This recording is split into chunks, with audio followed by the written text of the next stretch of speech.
जी, दिल्ली के उपराज्यपाल विनय सक्सेना जी, दिल्ली की मुख्यमंत्री बहन रेखा गुप्ता जी, केंद्र में मंत्रिपरिषद के मेरे साथी अजय टम्टा जी, हर्ष मल्होत्रा जी, दिल्ली और हरियाणा के सांसदगण, उपस्थित मंत्रीगण, अन्य जनप्रतिनिधिगण और मेरे प्यारे भाई और बहनों, एक्सप्रेस वे का नाम द्वारका, जहां ये कार्यक्रम हो रहा है उस स्थान का नाम रोहिणी, जन्माष्टमी का उल्लास और संयोग से मैं भी द्वारकाधीश की भूमि से हूं। पूरा माहौल बहुत कृष्णमय हो गया है।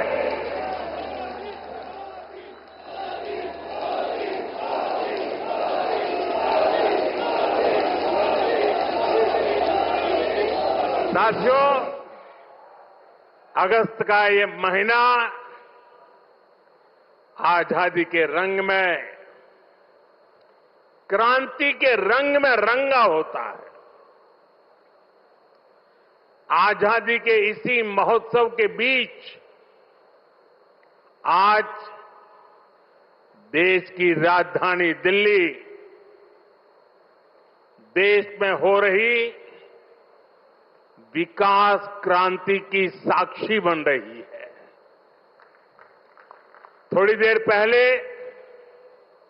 दिल्ली को द्वारका एक्सप्रेसवे और अर्बन एक्सटेंशन रोड की कनेक्टिविटी मिली है। इससे दिल्ली के, गुरुग्राम के, पूरे एनसीआर के लोगों की सुविधा बढ़ेगी। दफ्तर आना जाना, फैक्ट्री आना जाना और आसान होगा।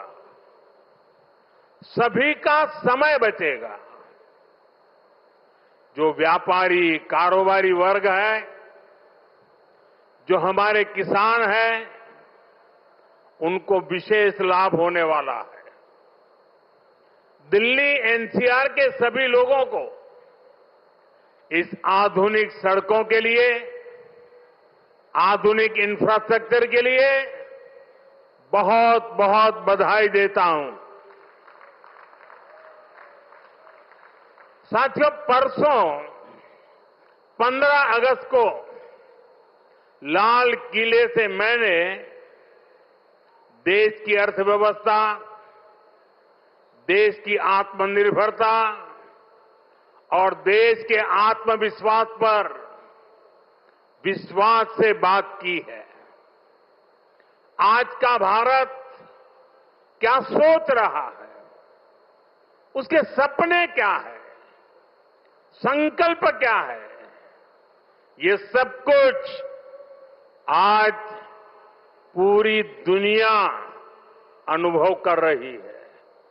और साथियों, दुनिया जब भारत को देखती है, परखती है, तो उसकी पहली नजर हमारी राजधानी पर पड़ती है, हमारी दिल्ली पर पड़ती है। इसलिए दिल्ली को हमें विकास का ऐसा मॉडल बनाना है जहां सभी को महसूस हो कि हां, ये विकसित होते भारत की राजधानी है। साथियों, बीते 11 साल से केंद्र में भारतीय जनता पार्टी की सरकार ने इसके लिए अलग अलग स्तरों पर निरंतर काम किया है। अब जैसे कनेक्टिविटी का विषय ही है, दिल्ली एनसीआर की कनेक्टिविटी में बीते दशक में अभूतपूर्व सुधार हुआ है। यहां आधुनिक और चौड़े एक्सप्रेस वे हैं, दिल्ली एनसीआर मेट्रो नेटवर्क के मामले में दुनिया के सबसे बड़े नेटवर्क इलाकों में से एक है। यहां नमो भारत जैसा आधुनिक रैपिड रेल सिस्टम है। यानी बीते 11 वर्षों में दिल्ली एनसीआर में आना जाना पहले के मुकाबले आसान हुआ है। साथियों, दिल्ली को बेहतरीन शहर बनाने का जो बीड़ा हमने उठाया है वो निरंतर जारी है। आज भी हम सभी इसके साक्षी बने हैं। द्वारका एक्सप्रेस वे हो या फिर अर्बन एक्सटेंशन रोड, दोनों सड़कें शानदार बनी है। पेरिफेरल एक्सप्रेसवे के बाद अब अर्बन एक्सटेंशन रोड से दिल्ली को बहुत मदद मिलने वाली है। साथियों, अर्बन एक्सटेंशन रोड की एक और विशेषता है, ये दिल्ली को कूड़े के पहाड़ों से भी मुक्त करने में मदद कर रही है। अर्बन एक्सटेंशन रोड को बनाने में लाखों टन कचरा काम में लाया गया है। यानी कूड़े के पहाड़ को कम करके उसे वेस्ट मटेरियल का इस्तेमाल सड़क बनाने में किया गया है और वैज्ञानिक तरीके से किया गया है। यहां पास में ही भलसवा लैंडफिल स्पा साइट है। यहां आसपास जो परिवार रहते हैं उनके लिए कितनी समस्या है ये हम सभी जानते हैं। हमारी सरकार ऐसी हर परेशानी से दिल्ली वालों को मुक्ति दिलाने में जुटी हुई है। साथियों, मुझे खुशी है कि रेखा गुप्ता जी के नेतृत्व में दिल्ली की भाजपा सरकार यमुना जी की सफाई में भी लगातार जुटी हुई है। मुझे बताया गया कि यमुना से इतने कम समय में 16 लाख मैट्रिक टन सिल्ट हटाई जा चुकी है। इतना ही नहीं, बहुत कम समय में ही दिल्ली में 650 देवी इलेक्ट्रिक बसें शुरू की गई है।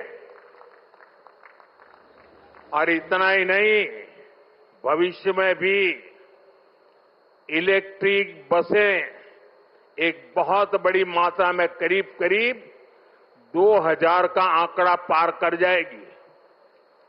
ये ग्रीन दिल्ली, क्लीन दिल्ली के मंत्र को और मजबूत करता है।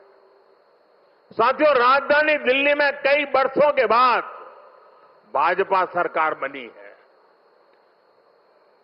लंबे अरसे तक हम दूर दूर तक भी सत्ता में नहीं थे और हम देखते हैं कि पिछली सरकारों ने दिल्ली को जिस प्रकार से बर्बाद किया, दिल्ली को ऐसे गड्ढे में गिरा दिया था। मैं जानता हूं भाजपा की नई सरकार को लंबे अरसे से मुसीबतों बढ़ती जो गई थी उसमें से दिल्ली को बाहर निकालना कितना कठिन है। पहले तो वो गड्ढा भरने में ताकत जाएगी और फिर बड़ी मुश्किल से कुछ काम नजर आएगा। लेकिन मुझे भरोसा है दिल्ली में जिस टीम को आपने चुना है वो मेहनत करके पिछले कई दशकों से जो समस्याओं से गुजरे रहे हैं उसमें से दिल्ली को बाहर निकाल के रहेंगे। साथियों, ये सहयोग भी पहली बार बना है जब दिल्ली में, हरियाणा में, यूपी और राजस्थान चारों तरफ भाजपा सरकार है। ये दिखाता है इस पूरे क्षेत्र का कितना आशीर्वाद भाजपा पर है, हम सभी पर है। इसलिए हम अपना दायित्व समझकर दिल्ली एनसीआर के विकास में जुटे हैं। हालांकि कुछ राजनीतिक दल हैं जो जनता के इस आशीर्वाद को अभी भी पचा नहीं पा रहे। वो जनता के विश्वास और जमीनी सच्चाई दोनों से बहुत कट चुके हैं, दूर चले गए हैं। आपको याद होगा कुछ महीने पहले किस तरह दिल्ली और हरियाणा के लोगों को एक दूसरे के खिलाफ खड़ा करने की, दुश्मनी बनाने की साजिश रची गई। ये तक कह दिया गया कि हरियाणा के लोग दिल्ली के पानी में जहर मिला रहे हैं। इस तरह की नकारात्मक राजनीति से दिल्ली और पूरे एनसीआर को मुक्ति मिली है। अब हम एनसीआर के कायाकल्प का संकल्प लेकर चल रहे हैं और मुझे विश्वास है ये हम करके दिखाएंगे। साथियों, गुड गवर्नेंस भाजपा सरकारों की पहचान है। भाजपा सरकारों के लिए जनता जनार्दन ही सर्वोपरि है। आप ही हमारा हाईकमांड है। हमारी लगातार कोशिश रहती है कि जनता का जीवन आसान बनाए। यही हमारी नीतियों में दिखता है, हमारे निर्णयों में दिखता है। हरियाणा में एक समय कांग्रेस सरकारों का था जब बिना खर्ची पर्ची के एक नियुक्ति तक मिलना मुश्किल था, लेकिन हरियाणा में भाजपा सरकार ने लाखों युवाओं को पूरी पारदर्शिता के साथ सरकारी नौकरी दी है। नायब श्री सैनी जी के नेतृत्व में ये सिलसिला लगातार चल रहा है। साथियों, यहां दिल्ली में भी जो झुग्गियों में रहते थे, जिनके पास अपने घर नहीं थे, उनको पक्के घर मिल रहे हैं। जहां बिजली, पानी, गैस कनेक्शन तक नहीं था, वहां ये सारी सुविधाएं पहुंचाई जा रही है। और अगर मैं देश की बात करूं तो बीते 11 सालों में रिकॉर्ड सड़कें देश में बनी है। हमारे रेलवे स्टेशनों का कायाकल्प हो रहा है। वंदे भारत जैसी आधुनिक ट्रेनें गर्व से भर देती है।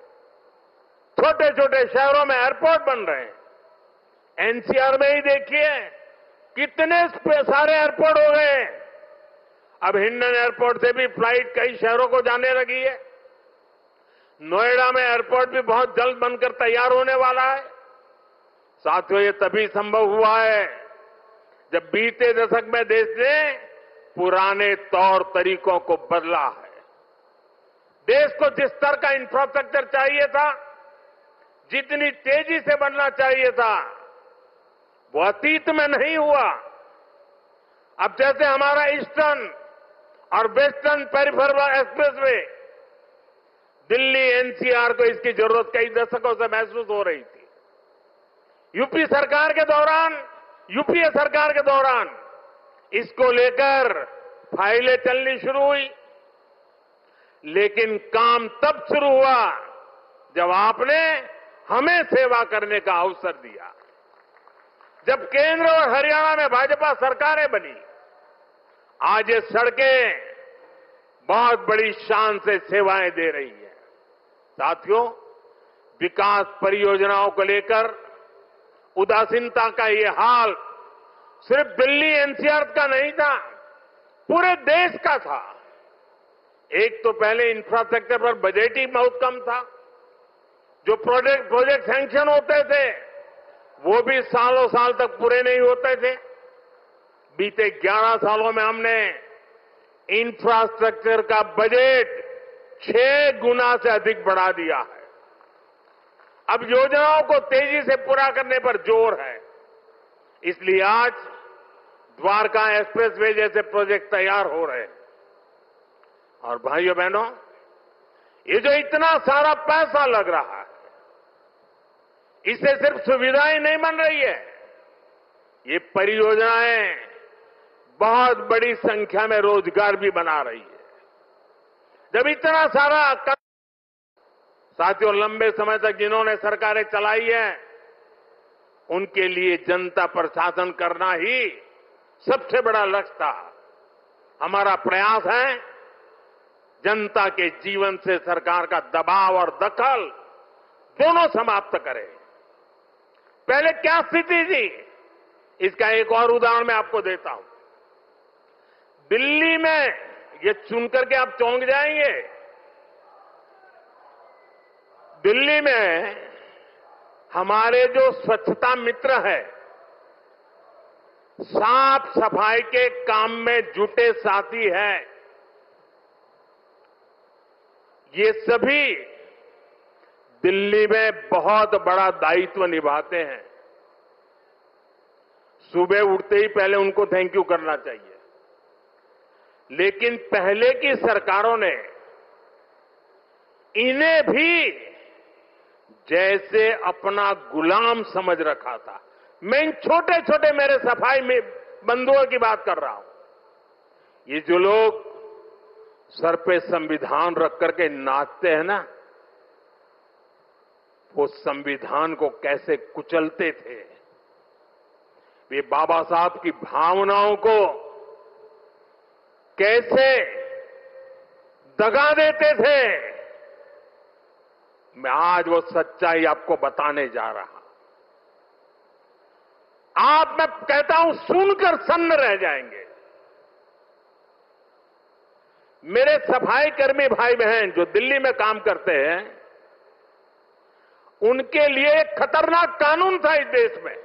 दिल्ली में दिल्ली म्युनिसिपल कॉरपोरेशन एक्ट में एक बात लिखी थी, यदि कोई सफाई मित्र बिना बताए काम पर नहीं आता तो उसे 1 महीने के लिए जेल में डाला जा सकता था। आप बताइए, खुद सोचिए, सफाई कर्मियों को लोग क्या समझते थे? क्या आप उन्हें जेल में डाल देंगे, वो भी एक छोटी सी गलती के कारण? आज जो सामाजिक न्याय की बड़ी बड़ी बातें करते हैं, उन्होंने ऐसे कई नियम कानून देश में बनाए रखे हुए थे। ये मोदी है जो इस तरह के गलत कानून को खोज करके खत्म कर रहा है।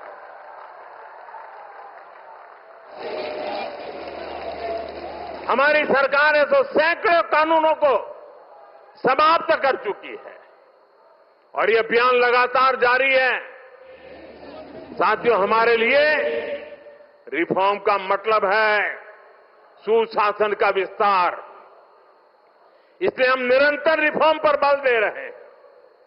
आने वाले समय में हम अनेक बड़े बड़े रिफॉर्म्स करने वाले हैं ताकि जीवन भी और बिजनेस भी सब कुछ और आसान हो।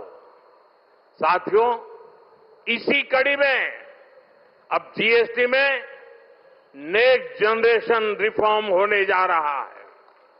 इस दिवाली जीएसटी रिफॉर्म से डबल बोनस देशवासियों को मिलने वाला है।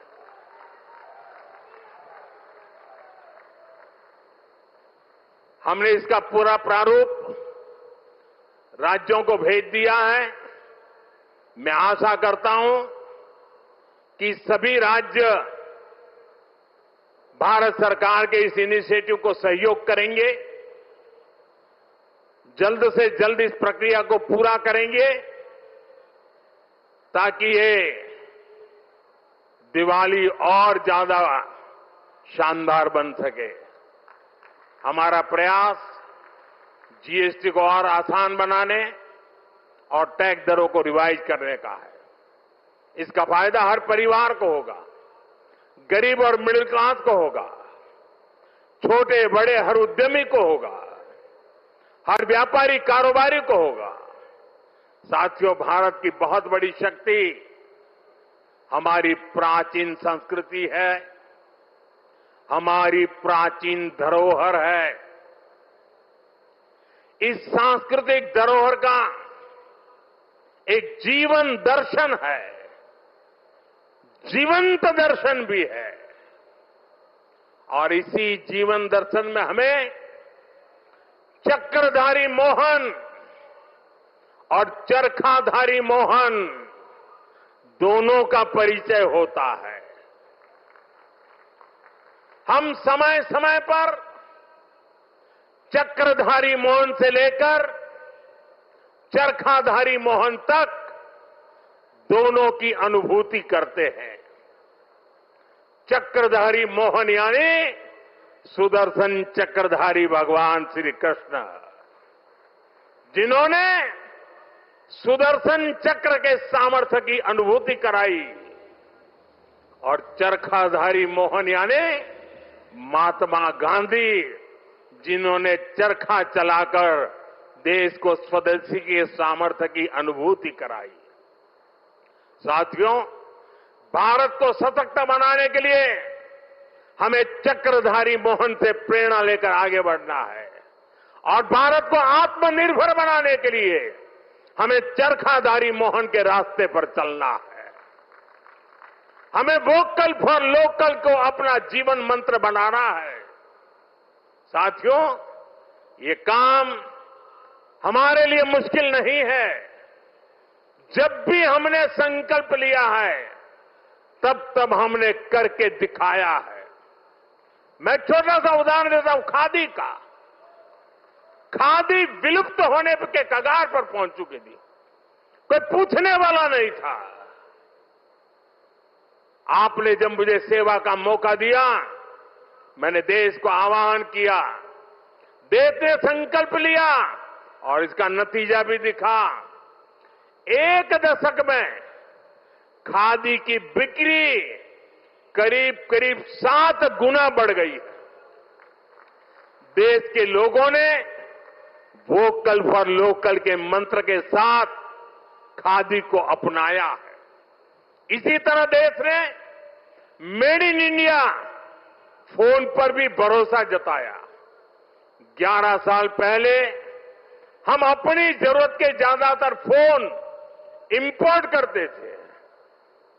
आज ज्यादातर भारतीय मेड इन इंडिया फोन ही इस्तेमाल करते हैं। आज हम हर साल 30-35 करोड़ मोबाइल फोन बना रहे हैं। 30-35 करोड़ मोबाइल फोन बना रहे हैं और एक्सपोर्ट भी कर रहे हैं। साथियों, हमारा मेड इन इंडिया, हमारा यूपीआई आज दुनिया का सबसे बड़ा real time digital payment platform बन चुका है। दुनिया का सबसे बड़ा। भारत में बने रेल कोच हो या फिर लोकोमोटिव, इनकी डिमांड अब दुनिया के दूसरे देशों में भी बढ़ रही है। साथियों, जब ये रोड इंफ्रास्ट्रक्चर की बात आती है, भारत ने गति शक्ति प्लेटफॉर्म बनाया है। 1600 लेयर, 1600 लेयर डेटा के हैं उसमें, और किसी भी प्रोजेक्ट को वहां पर कैसी कैसी परिस्थितियों से गुजरना पड़ेगा, किन नियमों से गुजरना पड़ेगा, वाइल्ड लाइफ है कि जंगल है कि क्या है, नदी है, नाला है, क्या है, सारी चीजें मिनटों में हाथ लग जाती हैं और प्रोजेक्ट तेज गति से आगे बढ़ते हैं। आज गति शक्ति की एक अलग यूनिवर्सिटी बनाई गई है, और देश की प्रगति के लिए गति शक्ति एक बहुत बड़ा सामर्थ्यवान मार्ग बन चुका है।